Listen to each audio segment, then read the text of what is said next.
हाँ जी, अस्सलाम वालेकुम रहमतुल्लाहि बरकातहू। आप मेरा चैनल देख रहे हैं जिसका नाम शाहरुख खालिद है। तो चैनल को सब्सक्राइब करिएगा, वीडियो को लाइक करिएगा, शेयर करिएगा। आज फिर एक स्टोरी 6 पाकिस्तानियों की है, जो 6 पाकिस्तानी इंडोनेशिया आए, ख्वाब लेके आए और बिज़नेस के रिलेटेड वो वीज़े लगा के आए और फिर उन्होंने ख्वाब का बिज़नेस शुरू किया और वो फिर जो है वो पकड़े गए, इमिग्रेशन ने उठाया उनको, प्रेस कॉन्फ्रेंस की।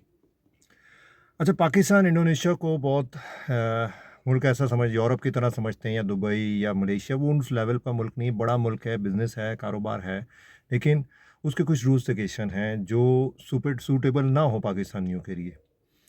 और पाकिस्तानी अक्सर यहाँ विज़िट वीज़े में आते हैं या बिज़नेस वीज़े में आते हैं, तो यहाँ क्या करते हैं, कारोबार। तो कारोबार के कुछ रूल्स रेगुलेशन, अगर आपने यहाँ कारोबार करना है या कंपनी बनाई है तो आपने एम्प्लॉयर्स जो रखने हैं, जो वर्कर रखने हैं, वो इंडोनेशियन रखने हैं, खुद बॉस की सीट में बैठ जाना है आराम से।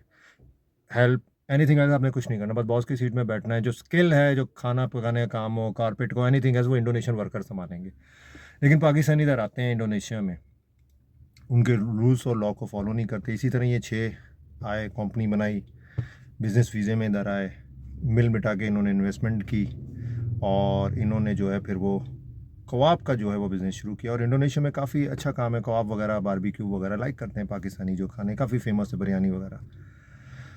लेकिन ये बिज़नेस वीज़े आए थे, बिज़नेस वीज़े में अलाउड नहीं है ये चीज़ें। आप बिज़नेस वीज़े में काम नहीं कर सकते, आप अपनी स्किल नहीं यूज़ कर सकते। अगर आप कोई बिज़नेस भी करते हैं तो एम्प्लॉयर आपने इंडोनेशियन रखने पड़ेंगे। अगर आपने एम्प्लॉयर इंडोनेशियन नहीं रखते तो कोई परमानेंट लेना पड़ेगा अगर कोई पाकिस्तानी आएगा। लेकिन अगर मेरे पास बिज़नेस वीज़ा, मैं काम नहीं कर सकता, मैंने सिर्फ बॉस की भी सीट में बैठना, हैंडल एवरीथिंग इंडोनेशियंस को दे दूँगा। अगर कोई पाकिस्तानी लाता हूँ उसके बाद परमानेंट होना चाहिए। तो बिज़नेस वीज़े में अलाउड नहीं। देखिए इन्होंने क्या किया, ये 6 बंदे आए एक ही जगह। एक तो उन्होंने रिहाइश इख्तियार की। बिज़नेस वीज़ा तो होता है कि भाई पैसा लगाने आए हम, आए उस कंट्री में, ये तो काम कर रहे थे। इन्होंने कोई शॉप वगैरह बनाई या छोटा-मोटा कोई रेस्टोरेंट या होटल बनाया, उसमें इन्होंने कबाब का काम शुरू किया। ये आ गए नज़रों में, इमिग्रेशन आई, इमिग्रेशन ने इनको उठाया, इनके डॉक्यूमेंट वगैरह चेक किए तो भाई ये बिज़नेस वीज़े में थे और इन्होंने अपना जो था वो कबाब का, 6 के 6 बंदे थे या एनीथिंग एल्स थे, ये कबाब बना रहे थे वहाँ पे और कबाब का बिज़नेस कर रहे थे। तो उनके लॉ में तो आप काम कर ही नहीं सकते, काम तो अलाउड ही नहीं है बिज़नेस के लिए। तो इनको उठाया, तहकीकात हुई तो ये पता चला कि बिज़नेस वीज़े में आए हैं और इंडोनेशिया के लॉ में काम अलाउड नहीं। ये मैं सब पाकिस्तानियों को बता रहा हूँ, एनीथिंग एल्स जो इंडियन आते हैं, कोई भी आता हो। भाई इंडोनेशिया में अगर आप बिज़नेस वीज़े के लिए आ रहे हो तो आपने एम्प्लॉयर्स इंडोनेशियंस ही रखने हैं, आप नहीं कर सकते काम, आप अपनी स्किल यूज़ नहीं करते। बेशक आप वाइफ़ का भी आपके पास वीज़ा हो और वाइफ़ के नाम पे भी कंपनी बना लें तो आपने फिर भी काम नहीं करना वहाँ पे। काम इंडोनेशियन ने करना है, आपकी वाइफ़ को फ्रंट पे कर देना है या कोई इंडोनेशियन होगा। परमानेंट लेना है तो ले लो, परमानेंट इतनी आराम से नहीं मिलता, कंपनी बनाओ। इन्होंने कबाब का काम शुरू कर दिया बिज़नेस वीज़े में। बिज़नेस बंदा इन्वेस्टमेंट करेंगे, कोई कारोबार करेंगे जिसमें इंडोनेशियन एम्प्लॉयर होंगे, इंडोनेशियन वर्कर होंगे। इन्होंने खुद ही जो है फिर वहाँ पर कबाब का काम शुरू कर दिया। तो इमिग्रेशन ने पकड़ लिया इनको और ऐसी प्रेस कॉन्फ्रेंस करते हैं। और दुख इस बात का होता है जब पाकिस्तान का नाम यूज़ हो तो प्रेस कॉन्फ्रेंस ऐसे करते हैं जैसे बहुत बड़ा क्राइम हो गया। भाई क्या है यार, कोई क्राइम तो नहीं किया।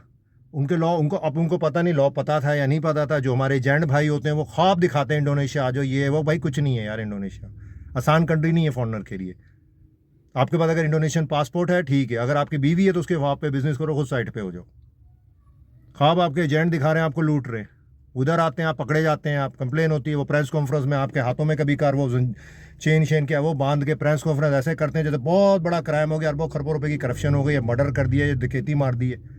इस तरह बेइज्जती होती है हमारी कंट्री की। तो इंडोनेशिया जिसने आना है, इन्वेस्टमेंट वीज़े में आना है, बिजनेस वीज़े में आना है, कंपनी बनानी, भाई एम्प्लॉयर इंडोनेशियन रखने हैं, खुद साइड पे हो जाओ। अगर शादी की तो बीवी को फ्रंट पे कर दो। इनका लॉ जो है इंडोनेशिया का वो प्रोटेक्ट करता है, वो कहता है फर्स्ट इंडोनेशियन, कि इंडोनेशिया इनका ही हक है उसके कारोबार, एनीथिंग एल्स है। तो मैंने पहले भी वीडियो बनाई और समझाया, लेकिन पाकिस्तानियों को पल्ले नहीं पड़ा। आ जाते हैं एजेंट, एजेंट क्या है, उन्होंने तो दिहाड़ी लगानी है, उन्होंने अपना कमीशन लेना है और वीज़ा लगा देना है। और इंडोनेशिया की भी इमिग्रेशन धीरे धड़ाधड़ पाकिस्तान में वीज़े दिए जा रहे हैं। उन्हें पता है कि ये मसाइल आ रहे हैं, ये शादी करने आ रहे हैं, ये करने आ रहे हैं। तो बदुआओं में याद रखिएगा। आज की वीडियो मकसद से भी था कि 6 पाकिस्तानी आए, कबाब का उन्होंने छोटा मोटा रेस्टोरेंट खोला, होटल खोला, बिज़नेस वीज़े में आए थे, काम अलाउड नहीं था, उन्होंने किया, उनको पकड़ लिया। और इस टाइम देखें आगे क्या उनको पनिश होती है, डिपोर्ट होते हैं, जुर्माना क्या होता है।